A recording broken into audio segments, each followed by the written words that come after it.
ஸ்ரீ ஆண்டாள் திருவடிகளே சரணம். நாம தொடர்ந்து திருப்பாவை பாசுரத்தின் விளக்கங்களை சிந்தித்து கொண்டு வருகிறோம். அந்த வகையிலே இன்று 5வது பாசுரத்தின் விளக்கங்களை சிந்திப்போம். மாயனை மண்ணு வடமதுரை மைந்தனை. இந்த பாடல் வரிகளை அடியேன் கமெண்ட்ஸ்லயும் டிஸ்கிரிப்ஷன்லயும் கொடுக்குறேன், பாருங்க. ஸ்ரீ ஆண்டாள் திருவடிகளே சரணம். மாயனை மண்ணு வடமதுரை மைந்தனை, தூய பெருநீர் யமுனை துறைவனை, ஆயர் குலத்தினில் தோன்றும் அணிவிளக்கை, தாயை குடல் விளக்கம் செய்த தாமோதரனை, தூயோமாய் வந்து நாம் தூமலர் தூவித் தொழுது, வாயினால் பாடி மனத்தினால் சிந்திக்க, போய பிழையும் புகுதருவான் நின்றனவும், தீயினால் தூசாகும் செப்பேலோ ரெம்பாவாய். முதல்ல ஆரம்பிக்கிற போதே சொல்றாங்க, மாயனை, மாய லீலைகள் எல்லாம் செய்யக்கூடியவனை, மண்ணு வடமதுரை மைந்தனை, அந்த மதுராபுரியில அவதாரம் செய்தவனை, மாயனை மண்ணு வடமதுரை மைந்தனை, தூய பெருநீர் யமுனை துறைவனை, யமுனா நதிக்கரையிலே நீராடி விளையாடியவனை, யமுனா நதிக்கரையில் நீராடி மகிழ்ந்தவனை, தூய பெருநீர் யமுனை துறைவனை, ஆயர் குலத்தினில் தோன்றும் அணிவிளக்கை அப்படின்னு சொல்றாங்க.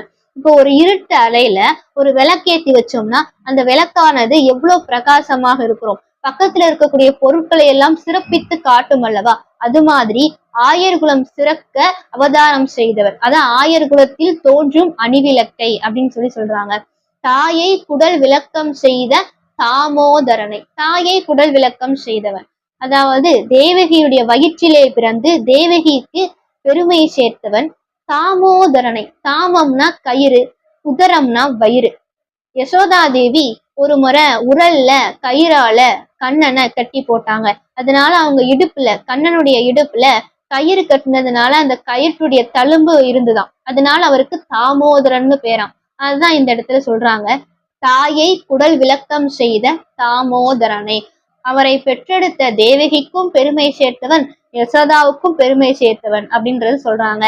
தாயை குடல் விளக்கம் செய்த தாமோதரனை, தூயோமாய் வந்து நாம் தூமலர் தூவி தொழுது. தூய்மையாக வந்து, நம்ம உடல் மட்டும் சுத்தப்படுத்தாம மனசையும் சுத்தப்படுத்தி அப்படி தூய்மையாக வந்து தூய மலர்களால் அவர் அர்ச்சித்து தொழுது, வாயினால் பாடி மனத்தினால் சிந்திக்க, மனசுல அவரை நினைச்சு வாயார பாடணும்னா, போய பிழையும் புகுதருவான் நின்றனவும், தீயினால் தூசாகும் செப்பேலோ ரெம்பாவாய் அப்படின்னு சொல்றாங்க.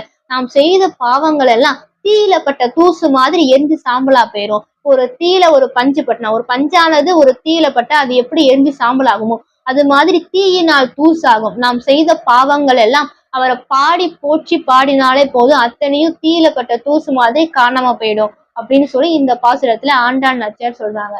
அவரை மனசுல நினைச்சு, கண்ணனை மனசுல நினைச்சு வாயார பாடி தூய மலர்களால் அர்ச்சனை செய்தாலே போதும், நாம் செய்த பாவங்கள் எல்லாம் தீர்ந்து போகும் அப்படின்னு ஆண்டாள் நாச்சியார் சொல்றாங்க. ஸ்ரீ ஆண்டாள் திருவடிகளே சரணம். தொடர்ந்து திருப்பாவை பாசுரங்களின் விளக்கங்களை காண சுந்தர மகாதேவி யூடியூப் சேனலை சப்ஸ்கிரைப் பண்ணிக்கோங்க. உங்க நண்பர்களுக்கும் ஷேர் பண்ணுங்க, லைக் அண்ட் கமெண்ட் பண்ணுங்க. நன்றி.